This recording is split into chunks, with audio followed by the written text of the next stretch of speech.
everybody. Just wanted to show off my Scots that I've done. So these are sort of the HearthGuard class of Scots. And actually, I don't really know the names of the, they still list them as HearthGuard as the class of the unit on the back of the box. But I know there are different names for each faction for the different groups. Like, I know there's HearthGuard Warrior and Levy, but then each group has a different sort of name. But I'm new to the Scots still. I haven't really acclimated myself to some of the distinct aspects of the army yet.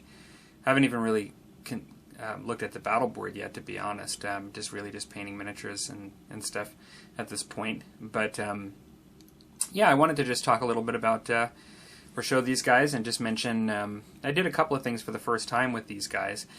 At least first time successfully when it comes to the transfers. I'll just mention I use the Little Big Men transfers, and I had two different kinds. I bought a bunch of packs at my local shop, and they had one kind that you use water to dab onto the white paper and pull it off, and they had most of them you didn't do that. You just pressed it on and then pulled it off.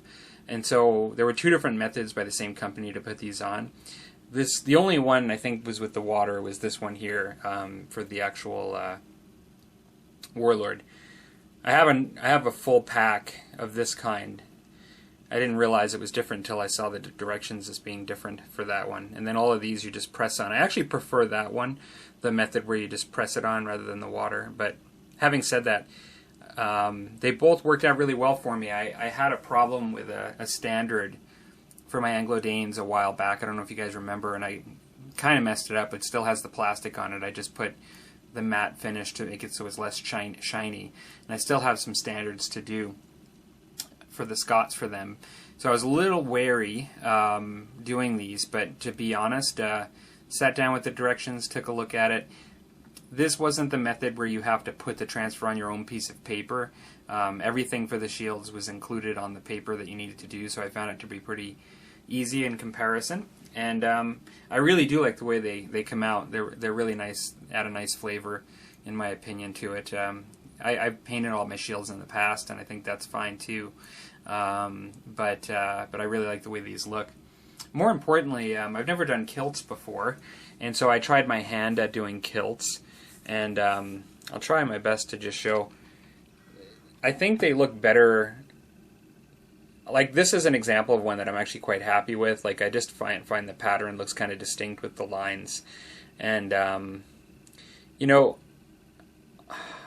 I wasn't looking to have this perfect symmetrical kilt blowing in the wind that you see all the squares perfectly and just have it stand out and be able to look at every single thing on it on a 28mm model. Really what I wanted was something like this, where it seemed to have some symmetry, but also with the kilt flowing, I knew it wouldn't. And so it allowed me to do a method. I looked at a number of methods online, and I did a fairly casual method that included some just various levels of blending different lines, and then in the end putting some black lines to give it that sort of you know, distinct, I guess the black lines going through the different squares, like to give it that distinct tartan. I said quilt, didn't I? No, I mean tartan is what I meant. That tartan pattern. Yeah. And so I'm referring to all these boxes as a patchwork quilt, but really tartan's what I meant. And so I actually quite like that, the way it came out. I find that what I'm really looking for is just at a distance it looks like a tartan, you know, essentially. Up close, I don't really mind the way it looks. It's just some of the colors come out a little brighter than others, and you know, I think that just really depends on, even in real life, like things stand out depending on the way the light hits it. And so from that perspective, you know, it's not perfection, but in some ways I find that I think it looks good and almost has like a realistic look to it.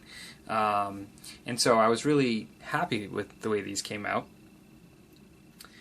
That was the piece that I was the least sure about, because I said I wanted to do these as a bit of a challenge. Now, for my next group, these are the HearthGuard, and there's essentially 3 units of 4 with the Warlord. that's a lot of HearthGuard, you know, for Saga in most cases. I mean, you could in a 6-point game have all HearthGuard, I suppose, but I never play that way. I always have a mixture of different kinds of units. And so I don't really see myself needing HearthGuard for Saga for a while, because each unit is 4, you know, in Saga of HearthGuard. And so essentially I'll be doing warriors next. And my thought is that I'll differentiate. I have 3 units of 8 warriors. I'm going to paint them up in groups of 12, just so I can actually get my 24 done a little faster. I'm going to kind of batch paint them a little bit instead of doing 8 and then 8 and then 8. I'll do 12 and 12. I'm going to paint Macbeth as an alternative warlord. So I'll be doing that, I think, in the next group, alongside the next group. I'm just going to do my 12 right now. But I'm thinking that in my army for Saga, for Scots, I will have one person in each unit of warriors that will have the tartan somehow, either along their chest, a piece of cloth, or a kilt. So I can have a unit. I might use that person as my person that I place for movement, because if you're familiar with the 2nd edition rules, you are supposed to move an individual and have as a center point that all your other movement goes around. And so that'll help for that. They'll be sort of like a leading character in that unit, and they'll have a tartan. And then the rest, rather than doing everyone in tartans, you know, for the entire army, I'm thinking I'm going to just have like the HearthGuard wear them, and then maybe a lead unit, sort of a pre-HearthGuard warrior, you know, somebody that's top of the list of the warriors, have one. And then when I get around to levy, I'm not really sure whether I'll have them any tartan at all. That might be the differentiating factor for the levy, just no tartan on them. And so, yeah, I mean, there's no real historical basis for any of this. This is just my way of doing the army, but I think it's just a bit of a hodgepodge of different kinds of folks, and I guess. And so yeah, quite pleased with the way my Scots have come out so far. I think that I have, you know, some of my Anglo-Danes are of the same standard, but I think I liked these sculpts better, and I think it's been a while since I've done my initial Scots, my initial Danes, and so I think these guys are probably this army's going to be just a notch above the other one in my painting trajectory. And so, yeah, that'll likely be the case with each army I paint, I guess. So, but yeah, pleased with these guys. I hope you guys enjoy this, and I'll have an update on some more Saga terrain coming up in the near future, and then also an update on my warriors, as I've been already cleaning up those models, getting them ready to be based and primed. Okay, well, I hope you guys are having a good one, and I hope you guys have a good week. Talk to you later.